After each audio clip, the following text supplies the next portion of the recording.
Hello everyone, Zain with you, and today I'll show you how to use generative AI features in Adobe Photoshop. The first thing that you should do is to simply go and open Adobe Photoshop on your PC, and you should know that this feature will use credits.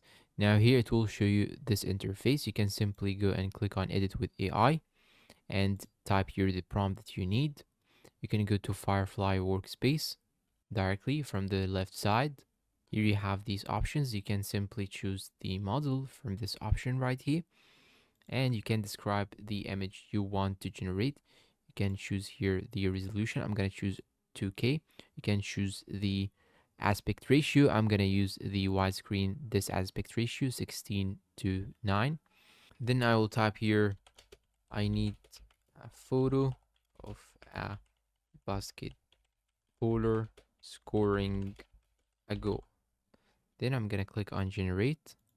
And the good thing is that you can also choose a reference in order to add it or integrate it with the prompt that you actually made. So now here it will take a couple of seconds. Then it will show me here this result. You can now click on fill, choose the size of the brush. You can even click on select more or select less. I'm gonna select the whole area right here, the whole photo.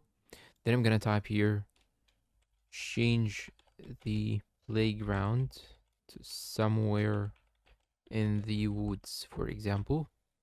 Then I'm gonna click on fill, and it will take a couple of seconds in order to generate what I actually needed.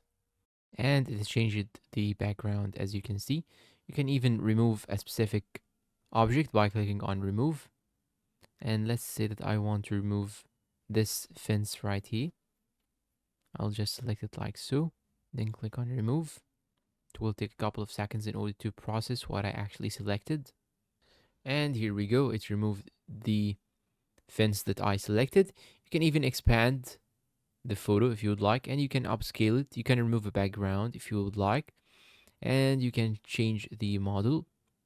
So you can do many things by using the generative AI features inside the Adobe Photoshop. You can even go back, select an image.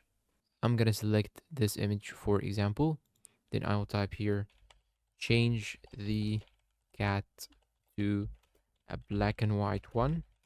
Then I'm gonna click on edit with a prompt. And here is the results. It's a very satisfying result, to be honest. And I hope this video is useful to you all. If you find it helpful, please support us with like, subscribe, comment, share. Thank you for watching, and see you in a new video.